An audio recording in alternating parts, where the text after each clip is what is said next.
gitsina niho hantu hatajya hagaragara ntibishoboka niyo wagira uti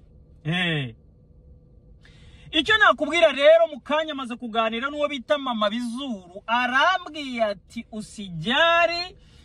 ntugire ubwoba atangariza abantu Rayon Sport ngiraza kurya 3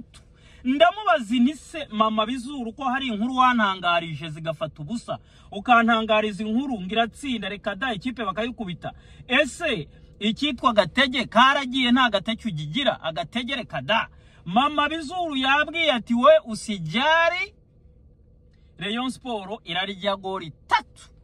3 kwa nunge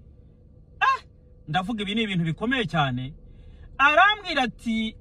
ejo bundi numvisha mwaratsinze ikipe ibitego 5 ati rero